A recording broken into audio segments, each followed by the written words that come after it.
بسم اللہ الرحمن الرحیم۔ اللہ تبارک و تعالیٰ کے نام سے شروع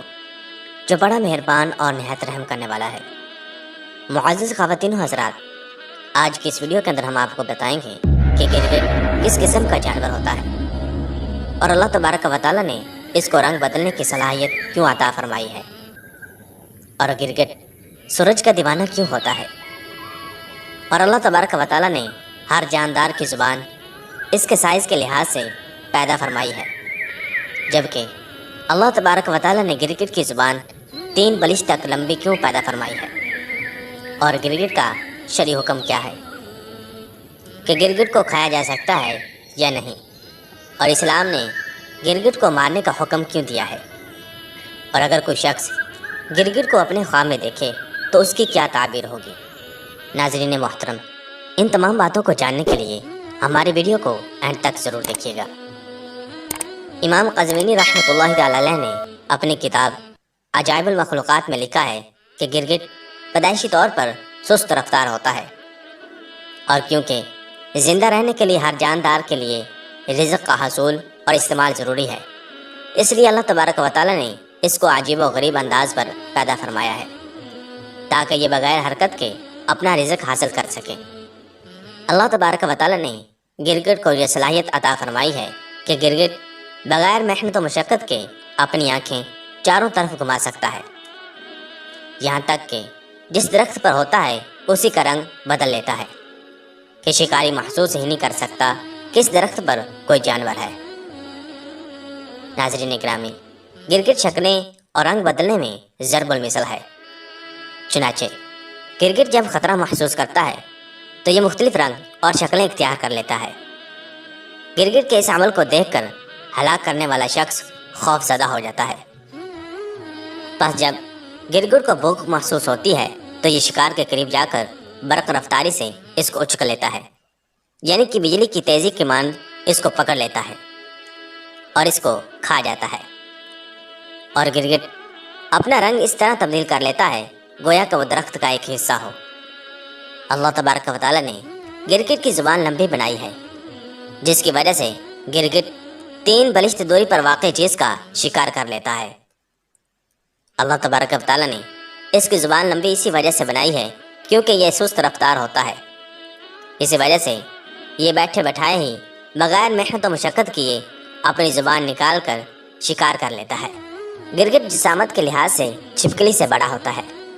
گرگٹ سورج کے ساتھ گردش کرتا رہتا ہے اور اس کی حرارت سے اپنے رنگ تبدیل کرتا رہتا ہے۔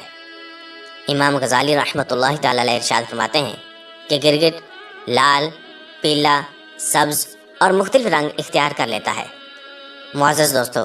گرگٹ ابتدا میں چھپکلی کی طرح گندمی رنگ کا ہوتا ہے، پس جب گرگٹ بڑا ہوتا ہے تو اس کا یہ رنگ ختم ہو جاتا ہے۔ گرگٹ ہمیشہ سورج کی تلاش میں سرگردہ رہتا ہے، بس جب سورج طلوع ہوتا ہے تو گرگٹ اس کو غور سے دیکھتا رہتا ہے، یہاں تک کہ جب سورج بلند ہو جاتا ہے تو گرگٹ کسی بلند چیز یا درخت پر چڑھ کر سورج کو دیکھتا رہتا ہے۔ بس جب سورج گرگٹ کے سر پر آ جاتا ہے تو گرگٹ کی کیفیت کچھ اس طرح کی ہو جاتی ہے گویا کہ وہ اندھا ہو،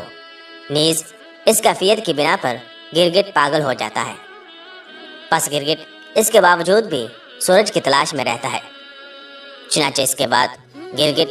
مغرب کی جانب رخ کر کے سورج کو دیکھتا رہتا ہے یہاں تک کہ سورج غروب ہو جاتا ہے۔ پس جب سورج غروب ہو جاتا ہے تو گرگٹ اپنی خوراک کی تلاش میں نکل جاتا ہے یہاں تک کہ صبح طلوع ہو جاتی ہے۔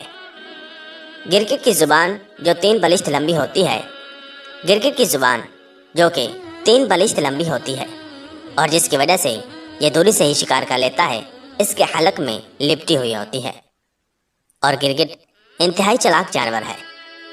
گرگٹ سورج کی حرارت سے اپنا رنگ بدلنے کے ساتھ ساتھ شکاری کے قبضے میں نہیں آتا اور فوراً دوسری شاخ پر پہنچ جاتا ہے۔ بعض ماہرین کا کہنا ہے کہ گرگٹ بچڑے کے سر کی مانند مچھلی کے مشابہ ہوتا ہے اور چھپکلی کی طرح اس کی 4 ٹانگیں ہوتی ہیں، اور شیخ جمال الدین ابن حشام رحمۃ اللہ تعالی علیہ فرماتے ہیں کہ گرگٹ کی شکل و صورت اونٹ کے کوہان کی مانند ہوتی ہے اور یہ مختلف رنگ تبدیل کرتا رہتا ہے۔ گرگٹ جس درخت پر رہتا ہے اسی جیسا رنگ اختیار کر لیتا ہے۔ بس جب گرگٹ کے قریب کوئی مکھی وغیرہ آتی ہے تو یہ اس کو اچک لیتا ہے اور اس کو اپنی غذا بنا لیتا ہے۔ معزز دوستو،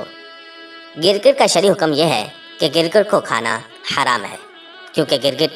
چھپکلی کی اقسام میں سے ایک قسم ہے اور اس کے اندر زہر پایا جاتا ہے۔ اسی وجہ سے اسلام نے اس کو حرام قرار دیا ہے۔ ناظرین گرامی، آئیے اب بات کرتے ہیں کہ اسلام نے گرگٹ کو مارنے کا کیوں حکم دیا ہے۔ ناظرین محترم، مفسرین نے قرآن کریم کی اس آیت قُلْنَا يَا نَارُ كُونِي بَرْدًا وَسَلَامًا عَلَىٰ ابراہیم، اس کی تفسیر میں لکھا ہے کہ جب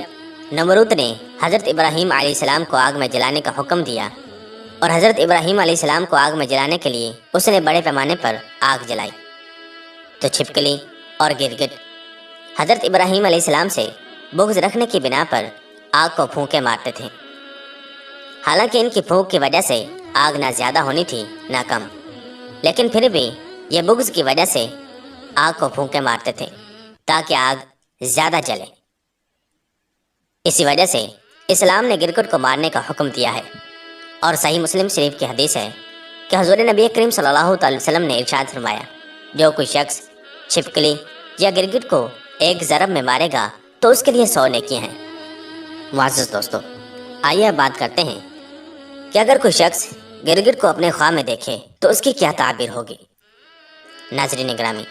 خواہ میں گرگٹ کو دیکھنا ایسے ذہین حکمران کی طرف اشارہ ہوتا ہے کہ جس کو کوئی معزول نہیں کر سکتا، یعنی کہ اس کو کوئی حکومت سے نہیں اتار سکتا،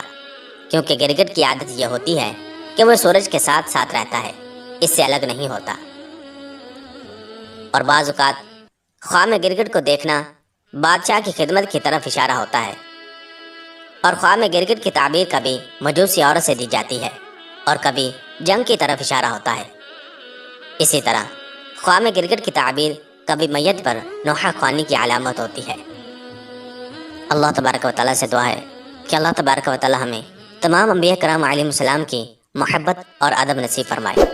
آمین، بجاہ نبی الامین صلی اللہ علیہ وسلم۔